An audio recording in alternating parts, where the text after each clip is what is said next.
ನಮಸ್ಕಾರ ಸ್ನೇಹಿತರೆ. ಬ್ರಿಟಿಷರು ಭಾರತವನ್ನ ಕೊಳ್ಳೆ ಹೊಡೆದ್ರು. ಇದು ಬುದ್ಧಿ ಇರೋ ಪ್ರತಿಯೊಬ್ಬ ಮನುಷ್ಯ ಜೀವಿಗೂ ಗೊತ್ತಿರೋ ಕಟು ಸತ್ಯ. ಆದರೆ ಎಷ್ಟು ಕೊಳ್ಳೆ ಹೊಡೆದ್ರು ಗೊತ್ತಾ? ಈ ಲಿಸ್ಟ್ ನೋಡಿ. ಇದು ಬ್ರಿಟನ್ನ ಅಗರ್ಭ ಶ್ರೀಮಂತರ ಪಟ್ಟಿ.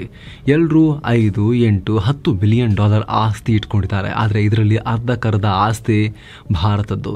ಈ ತಿಗಣೆಗಳು ರಕ್ತ ಹೀರಿ ದೇಹವನ್ನು ಹೆಂಗೆ ದೊಡ್ಡ ಮಾಡ್ಕೊಳ್ತಾವೋ ಈ ಪರಾವಲಂಬಿ ಜೀವಿಗಳು, ಆ ರೀತಿ ಈ ಶ್ರೀಮಂತರ ಆಸ್ತಿಯಲ್ಲಿ ಅರ್ಧಕ್ಕರ್ಧ ಆಸ್ತಿ ಭಾರತದ್ದು. ಬ್ರಿಟನ್ನ ಟಾಪ್ 10 ಶ್ರೀಮಂತರ ಆಸ್ತಿ ಭಾರತದಿಂದ ಲೂಟಿ ಮಾಡಿ ತಗೊಂಡು ಹೋಗಿರೋದು. ಹೀಗಂತ ನಾವು ಸುಮ್ಮನೆ ಆರೋಪ ಮಾಡ್ತಿಲ್ಲ. ಆಕ್ಸ್ಫ್ಯಾಮ್ ಅನ್ನೋ ಬ್ರಿಟನ್ ಸಂಸ್ಥೆನೇ ವರ್ಲ್ಡ್ ಎಕನಾಮಿಕ್ ಫೋರಮ್ನಂಥ ಜಾಗತಿಕ ವೇದಿಕೆಯಲ್ಲಿ ಈ ವರದಿಯನ್ನು ಮುಂದಿಟ್ಟು ಬ್ರಿಟನ್ನನ್ನು ಬೆತ್ತಲು ಮಾಡಿಬಿಟ್ಟಿದೆ ಒಂದೇ ಒಂದು ಏಟಿಗೆ.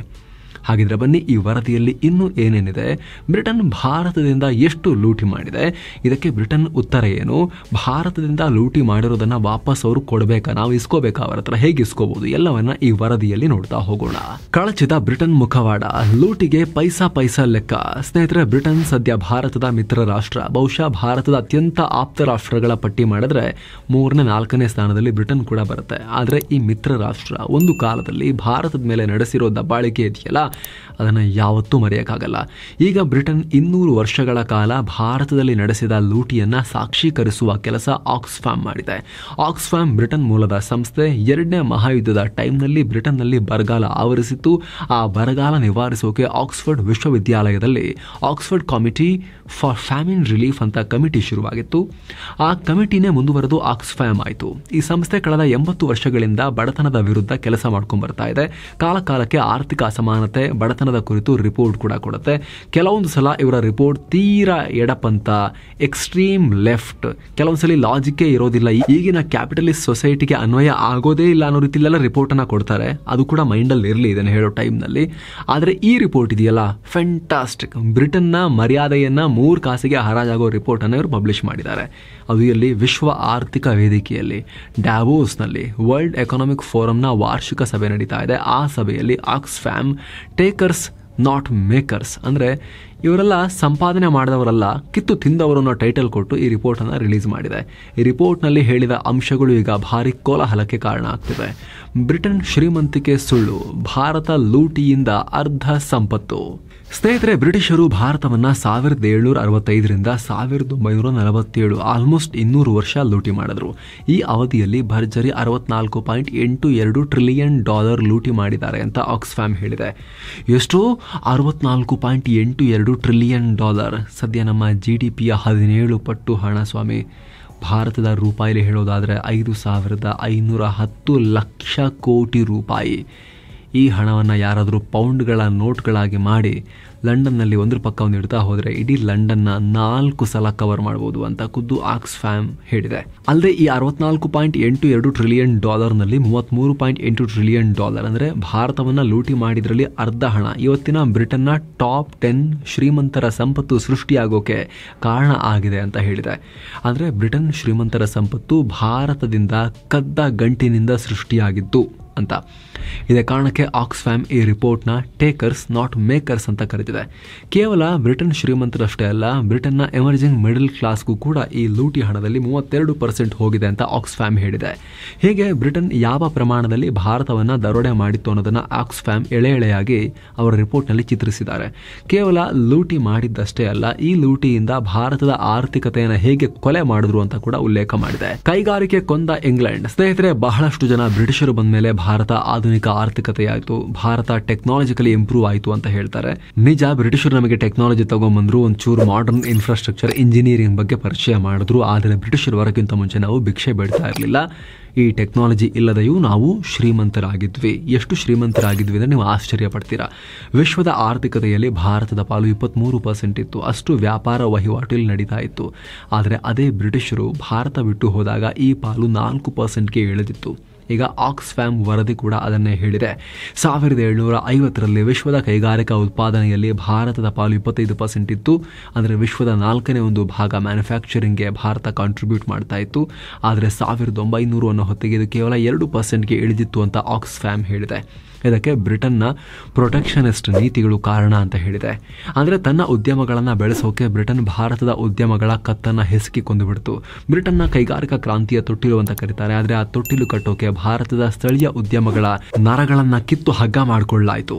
18ನೇ ಶತಮಾನದ ಕೊನೆ ಹಾಗೂ 19ನೇ ಶತಮಾನದ ಆದಿಯಲ್ಲಿ ಇಂಗ್ಲೆಂಡ್ನಲ್ಲಿ ಇಂಡಸ್ಟ್ರಿಯಲ್ ರೆವಲ್ಯೂಷನ್ ಅಥವಾ ಕೈಗಾರಿಕಾ ಕ್ರಾಂತಿ ಶುರುವಾಯಿತು. ಆದರೆ ಅದಕ್ಕೆ ಬಲಿಯಾಗಿದ್ದು ಮಾತ್ರ ಹತ್ತಿ ಬಟ್ಟೆ, ಖಾದಿ, ಉಣ್ಣೆಯಂತಹ ದೇಸಿ ಉದ್ಯಮಗಳು. ಭಾರತದಿಂದ ಕಚ್ಚಾ ವಸ್ತು ಆಮದು ಮಾಡಿಕೊಂಡ ಬ್ರಿಟನ್ ವಾಪಸ್ ಭಾರತಕ್ಕೆ ಸಿದ್ಧ ಉಡುಪುಗಳನ್ನು ರಫ್ತು ಮಾಡ್ತಾ ಇತ್ತು. ಯಾವುದೇ ಟ್ಯಾಕ್ಸ್ ಇಲ್ಲದೆ ಇದರಿಂದ ಕಡಿಮೆ ಬೆಲೆಗೆ ಮಾರ್ತಾ ಇತ್ತು. ಇತ್ತ ಭಾರತದ ಬಟ್ಟೆ ಉದ್ಯಮಗಳ ಮೇಲೆ ಸಿಕ್ಕಾಪಟ್ಟೆ ಟ್ಯಾಕ್ಸ್ ಹಾಕಿ ನಾಶ ಮಾಡಿದ್ರು. ದೇಸಿ ಉದ್ಯಮಗಳನ್ನು ಎಷ್ಟರ ಮಟ್ಟಿಗೆ ಹತ್ತಿಕ್ಕೋಕೆ ನೋಡಿದ್ರು ಅಂದರೆ ಬಂಗಾಳದಲ್ಲಿ ಹತ್ತಿ ಬಟ್ಟೆ ನೇಯ್ಗೆಯಲ್ಲಿ ತೊಡಗಿದ್ದ ಕೈಮಗ್ಗಗಳ ಕಾರ್ಮಿಕರ ಬೆರಳುಗಳನ್ನು ಕೂಡ ಇವರು ಮುಗಿಸಿದ್ರು. ಹೀಗಾಗಿ ಅತಿ ಸೂಕ್ಷ್ಮ ಹತ್ತಿ ಬಟ್ಟೆಗಳನ್ನು ರಫ್ತು ಮಾಡುತ್ತಿದ್ದ ರಾಷ್ಟ್ರವಾಗಿದ್ದ ಭಾರತ ಕೊನೆಗೆ ಬ್ರಿಟನ್ನಲ್ಲಿ ತಯಾರಾದ ಆಮದು ಬಟ್ಟೆಯನ್ನು ಧರಿಸೋ ಪರಿಸ್ಥಿತಿಗೆ ಬಂತು. ಇದೇ ವಿಚಾರವನ್ನು ಆಕ್ಸ್ಫ್ಯಾಮ್ ತಿಳಿಸಿದೆ. Global south versus north. ಬ್ರಿಟನ್ನ ವಸಾಹತುಶಾಹಿ ಕೆಲಸಗಳು ಜಗತ್ತಿನ ಮೇಲೆ ದೀರ್ಘಾವಧಿ ಪರಿಣಾಮ ಬೀರಿವೆ ಅಂತ ಕೂಡ ಈ ವರದಿ ಹೇಳಿದೆ. ಆಗ ಬ್ರಿಟಿಷರು ಗ್ಲೋಬಲ್ ಸೌತ್ನಿಂದ ಅಂದರೆ ಆರ್ಥಿಕವಾಗಿ ಹಿಂದುಳಿದ ರಾಷ್ಟ್ರಗಳಿಂದ ಸಂಪತ್ತನ್ನು ದೋಚ್ಕೊಂಡು ಹೋಗಿ ಗ್ಲೋಬಲ್ ನಾರ್ತ್ ರಾಷ್ಟ್ರಗಳ ಶ್ರೀಮಂತರ ಬೊಕ್ಕಸ ತುಂಬಿಸಿದ್ರು. ಇದು ಇವತ್ತಿಗೂ ಮುಂದುವರಿತಾ ಇದೆ. ಅಸಮಾನತೆ ತುಂಬಿರೋ ಪ್ರಪಂಚ ಸೃಷ್ಟಿಯಾಗಿದೆ. ವರ್ಣಗಳ ಆಧಾರದಲ್ಲಿ ಪ್ರಪಂಚ ಡಿವೈಡ್ ಆಗಿ ಹೋಗಿದೆ. ಈಗಲೂ ಮಿಡಲ್ ಈಸ್ಟ್, ಆಫ್ರಿಕನ್ ದೇಶಗಳಿಂದ ಸೋ ಕಾಲ್ಡ್ ಗ್ಲೋಬಲ್ ನಾರ್ತ್ ರಾಷ್ಟ್ರಗಳು ಟ್ಯಾರಿಫ್ ಹಾಗೂ ಖನಿಜಗಳ ರೂಪದಲ್ಲಿ ಸಂಪತ್ತನ್ನು ಲೂಟಿ ಹೊಡಿತಾ ಇದ್ದಾರೆ. ಗ್ಲೋಬಲ್ ಸಪ್ಲೈ ಚೈನ್ ಸಂಪತ್ತು ಲೂಟಿ ಹೊಡೆಯುವ ಆಧುನಿಕ ವಿಧಾನ ಆಗಿದೆ. ಈಗಲೂ ಮುಂದುವರಿದ ರಾಷ್ಟ್ರಗಳಲ್ಲಿ ಉದ್ಯೋಗಗಳನ್ನು ಫಿಲ್ ಮಾಡೋರು ಬಡ ರಾಷ್ಟ್ರಗಳಿಂದ ವಲಸೆ ಹೋದವರು. ಯಾಕಂದರೆ ಗ್ಲೋಬಲ್ ಸೌತ್ ರಾಷ್ಟ್ರಗಳಲ್ಲಿ ಕೆಲಸಗಾರರಿಗೆ ಒಳ್ಳೆ ವರ್ಕಿಂಗ್ ಕಂಡೀಷನ್ ಕೊಡೋಕೆ ಆಗ್ತಾ ಇಲ್ಲ, ಸರಿಯಾಗಿ ಸಂಬಳ ಕೊಡೋಕೆ ಆಗ್ತಾ ಇಲ್ಲ. ಗ್ಲೋಬಲ್ ನಾರ್ತ್ ರಾಷ್ಟ್ರಗಳ ವರ್ಕರ್ಸ್ಗೆ ಕಂಪೇರ್ ಮಾಡಿದ್ರೆ ಬರೋಬ್ಬರಿ 95% ಕಡಿಮೆ ಆದಾಯಕ್ಕೆ ಕೆಲಸ ಮಾಡೋ ಪರಿಸ್ಥಿತಿ ಇದೆ. ಮುಂದುವರಿದ ರಾಷ್ಟ್ರಗಳ ಕಂಪನಿಗಳು ಬಡ ರಾಷ್ಟ್ರಗಳಲ್ಲಿದ್ದರೂ ಕೂಡ ಅವರು ಜನರೇಟ್ ಮಾಡೋ ಹೆಚ್ಚಿನ ಲಾಭ ಹೋಗೋದು ಮುಂದುವರಿದ ರಾಷ್ಟ್ರಗಳಿಗೇನೆ. ಹಾಗೆ ಆಕ್ಸ್ಫ್ಯಾಮ್ ವರದಿಯಲ್ಲಿ ಬಯೋಪೈರಸಿ ಬಗ್ಗೆ ಕೂಡ ಉಲ್ಲೇಖ ಮಾಡಲಾಗಿದೆ. ಬಯೋಪೈರಸಿ ಅಂದ್ರೆ ಒಂದು ದೇಶದ ಸಾಂಪ್ರದಾಯಿಕ ಆಚರಣೆಗೆ ಕಾರ್ಪೊರೇಟ್ ವೇಷ ಹಾಕಿ ಅದಕ್ಕೆ ಪೇಟೆಂಟ್ ಮಾಡಿಕೊಂಡು ನಮ್ಮ ಟೆಕ್ನಾಲಜಿ ಅಂತ ತೋರಿಸೋದು. ಭಾರತದಲ್ಲಿ ಆದಿ ಕಾಲದಿಂದಲೂ ಬೇವಿನ ಎಣ್ಣೆಯನ್ನ ಕೀಟನಾಶಕವಾಗಿ ಬಳಸಲಾಗ್ತಾ ಇತ್ತು. ಆದರೆ ಯುರೋಪಿಯನ್ ಪೇಟೆಂಟ್ ಆಫೀಸ್ನಲ್ಲಿ ಇದಕ್ಕೆ ಪೇಟೆಂಟ್ ತಗೊಂಡ್ಬಿಟ್ರು. ಈಗ ಅಮೆರಿಕ ಹತ್ರ ಈ ಪೇಟೆಂಟ್ ಇದೆ. ಆದರೆ ಈ ಸಂಪ್ರದಾಯಕ್ಕೆ ಜನ್ಮ ಕೊಟ್ಟ ಭಾರತಕ್ಕೆ ಯಾವುದೇ ಪರಿಹಾರ ಕೊಟ್ಟಿಲ್ಲ. ಇಂಥ ಬಯೋಪೈರಸಿ ತುಂಬಾ ಮಾಡಿದ್ದಾರೆ. ಅಲ್ಲದೆ ಕೋವಿಡ್ ಟೈಮ್ನಲ್ಲಿ ವ್ಯಾಕ್ಸಿನ್ ವಿಚಾರವಾಗಿ ಶ್ರೀಮಂತ ರಾಷ್ಟ್ರಗಳು ತೋರಿಸಿದ ಅನ್ಯಾಯಕಾರಿ ನಿಲುವುಗಳನ್ನು ಆಕ್ಸ್ಫ್ಯಾಮ್ ಹೈಲೈಟ್ ಮಾಡಿದೆ. ಭಾರತ, ದಕ್ಷಿಣ ಆಫ್ರಿಕಾ ವ್ಯಾಕ್ಸಿನ್ ಎಲ್ಲ ರಾಷ್ಟ್ರಗಳಿಗೂ ಸಿಗಬೇಕು ಅಂತ ಎಫರ್ಟ್ ಹಾಕಿದ್ವು. ಆದರೆ ಶ್ರೀಮಂತ ರಾಷ್ಟ್ರಗಳು ಇದಕ್ಕೆ ಅಡ್ಡ ನಿಂತ್ಕೊಂಡ್ವು ಅಂತ ಹೇಳಿದೆ. ಹಾಗೆ ಬ್ರಿಟಿಷರು ನಾಶ ಮಾಡಿದ ಅರಣ್ಯ ಸಂಪತ್ತು, ವನ್ಯ ಸಂಪತ್ತು ಅಷ್ಟಿಷ್ಟಲ್ಲ. ಜಗತ್ತಿನ ತುಂಬ ತೈಲ ಉತ್ಪಾದನೆ ಶುರುವಾಗಿದ್ದು ಆ ಮೂಲಕ ಜಾಗತಿಕ ತಾಪಮಾನಕ್ಕೆ ಅಡಿಪಾಯ ಹಾಕಿದ್ದು ಇದೇ ಬ್ರಿಟಿಷರ ಕಲೋನಿಯಲ್ ಎರಾದಲ್ಲಿ. ಇದರ ಹೊಣೆಗಾರಿಕೆ ಬಿದ್ದಿರೋದು ಗ್ಲೋಬಲ್ ಸೌತ್ ರಾಷ್ಟ್ರಗಳ ಮೇಲೆ ಈಗ ಅನ್ನೋದನ್ನ ಕೂಡ ಇಲ್ಲಿ ಉಲ್ಲೇಖ ಮಾಡಲಾಗಿದೆ. ಈ ರೀತಿ ಬ್ರಿಟನ್ ಜಗತ್ತಿನ ತುಂಬಾ ದೊಡ್ಡ ಅಸಮಾನತೆಯನ್ನು ಸೃಷ್ಟಿ ಮಾಡಿದೆ ಅಂತ ಆಕ್ಸ್ಫ್ಯಾಮ್ ರಿಪೋರ್ಟ್ ಮಾಡಿದೆ. 2034ರ ಹೊತ್ತಿಗೆ ಸುಮಾರು $5 ಟ್ರಿಲಿಯನ್ ಸಂಪತ್ತು ಬ್ರಿಟನ್ನ ಈಗಿನ ತಲೆಗಳಿಂದ ಹೊಸ ಜನರೇಷನ್ಗೆ ಟ್ರಾನ್ಸ್ಫರ್ ಆಗುತ್ತೆ. ಆ ಮೂಲಕ ಸಂಪತ್ತು ಇನ್ನಷ್ಟು ಕೇಂದ್ರೀಕರಣ ಆಗುತ್ತೆ. ಕೆಲವೇ ಜನರ ಕೈಲಿ ಭಾರತದಿಂದ ಲೂಟಿ ಮಾಡಿ ತಗೊಂಡು ಹೋದ ದೊಡ್ಡ ಪ್ರಮಾಣದ ಸಂಪತ್ತು ಸೇರುತ್ತೆ ಅಂತ ಆಕ್ಸ್ಫ್ಯಾಮ್ ಹೇಳಿದೆ. ಸ್ನೇಹಿತರೆ, ಬಗ್ಗೆ ನಿಮ್ಮ ಒಪಿನಿಯನ್ ಕಾಮೆಂಟ್ ಮಾಡಿ ತಿಳಿಸಿ. ಇಂತಹ ಮತ್ತಷ್ಟು ರೋಚಕ ಸಂಗತಿಗಾಗಿ, ವಿಸ್ತೃತ ಮಾಹಿತಿಗಾಗಿ mastmag.com ಚಾನಲ್ಗೆ ಸಬ್ಸ್ಕ್ರೈಬ್ ಮಾಡಿ, ಪಕ್ಕದ ಬೆಲ್ ಐಕಾನ್ ಮೇಲೆ ಕ್ಲಿಕ್ ಮಾಡೋದನ್ನ ಯಾವುದೇ ಕಾರಣಕ್ಕೂ ಮರಿಬೇಡಿ ಅಂತ ನಿಮ್ಮಲ್ಲಿ ನಮ್ಮ ಮನವಿ. ಮತ್ತೆ ಭೇಟಿ ಆಗ್ತಿರೋಣ ಸ್ನೇಹಿತರೆ. ನಮಸ್ತೆ.